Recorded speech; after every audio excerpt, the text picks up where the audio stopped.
Hey Ottawa, this is your Monday market snapshot for the Ottawa real estate market for Monday, November 18th, 2024. My name is Annalie Rice, and every week I bring you the details of what's going on here in Ottawa in the real estate market.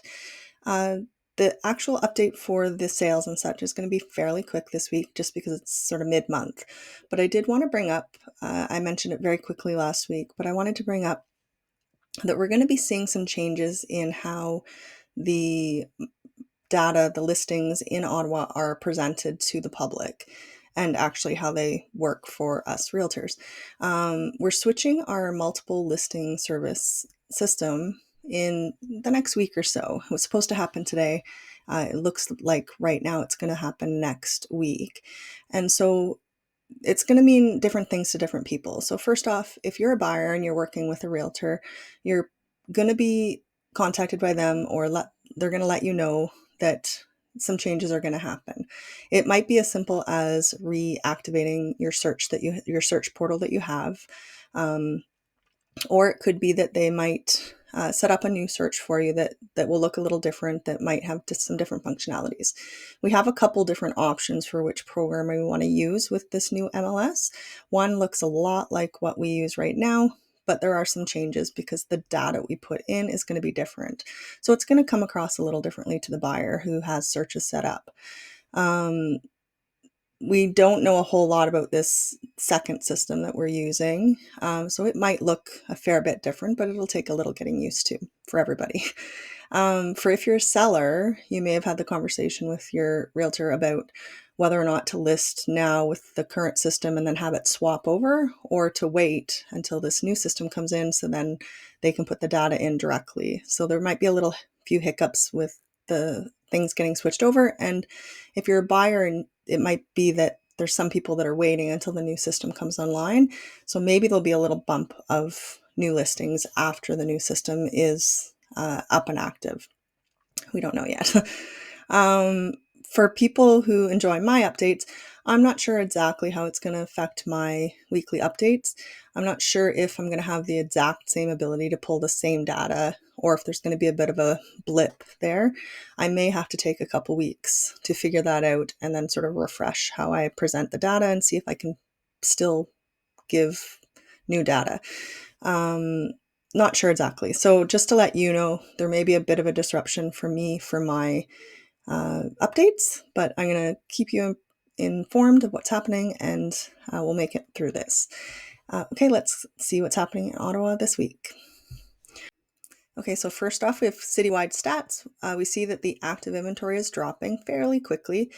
It was across property types, most notably there in the detached market, dropped by 81 this past week. The sales were down slightly, 21 down, still over 200 sales in this last week. They were up in the condos, but as we recall last week, the condo sales were quite slow. The detached and towns sales were appropriately slowing down.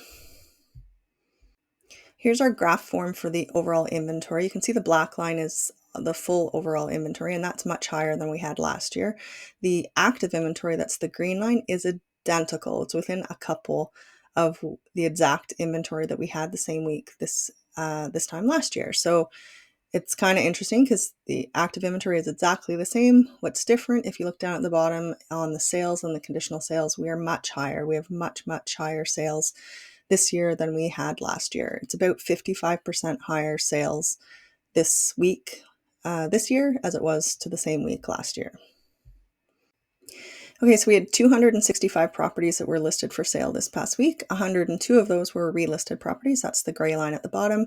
And 163 were new to the market listings. That was 62% of those listings that came to the market this week.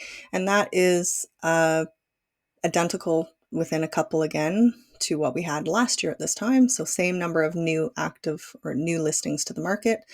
And this chart, I like it because it shows you those sales on a smaller scale when you don't have thousands for the overall inventory.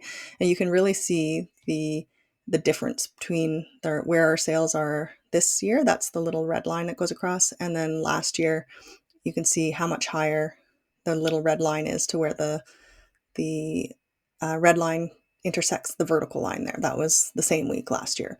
So New listings, exactly the same. Sales much higher this week. You can see that for the second week in a row, our sales are higher than the number of new listings. So that's sort of inverted there. And again, I was saying that that doesn't happen that often. You can see how many times it crisscrosses.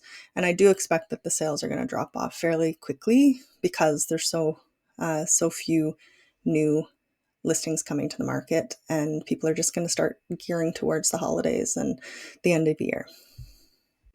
For the sales this week, we had 211 sales. 12% of those sales were with no conditions, and 19% were with at or above asking. For sales within the first 7 days, it was 16 sales, which was 8% of the sales this week.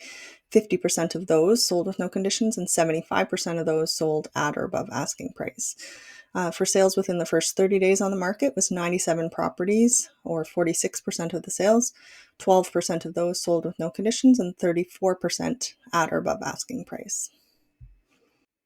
So we had a total of 41 homes that sold at or above asking price this past week, and 25 of those, or 61% of those sales, sold at asking or up to 1% above asking price.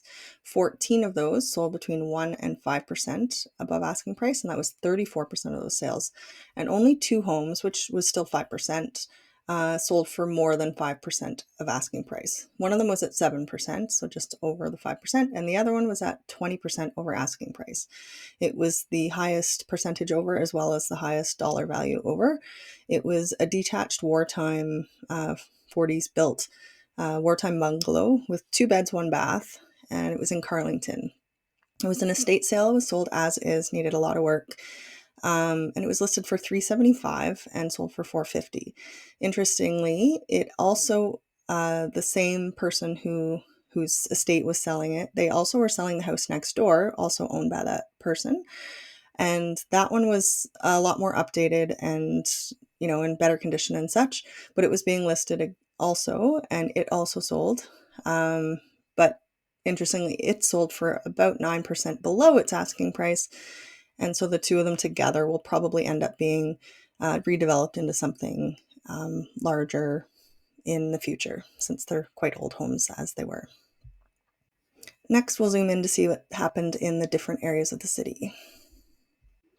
Okay, so inside the Greenbelt, that's the central urban region, we have a drop in active listings across property types. And for sales this week, as I mentioned earlier, the condo sales were a little higher since we're a couple weeks past holidays and such that affected things. So the condo sales were up a little bit, detached and townhomes were fairly flat as compared to last week. In Canada and Stittsville, the active inventory dropped across property types, and as did the sales. Most notably, you can see the townhomes dropped by 13. It was a very high number last week, so it's a little bit more realistic of 10 sales this week, but sales down this week in Canada, Stittsville. In Barrhaven and Riverside South, we have a drop in the active inventory for detached, and condos down just by 1, slight increase by 2 for townhomes in the area. For sales, they actually were up or steady, so quite an increase there for condos, although last week there was only 1 sale, and then just 1 more sale of detached, and steady for townhomes. And finally, in Orleans, we have a drop in the active inventory for detached in towns, but a climb of 4, so up to 65 condos for sale in Orleans right now. Sales were down across property types for Orleans. Here's the full data for the residential detached market for sales, active, conditional, and sold for this week. And the full data for residential townhomes across the city. And finally, for the condominiums across the city. Okay, so that's the update for this week. It's quick and easy, but if you have any questions about what's going on, or if you want to get in touch, please leave a comment, give it a thumbs up, get in touch, and I'm happy to answer questions. I hope you have a fantastic week.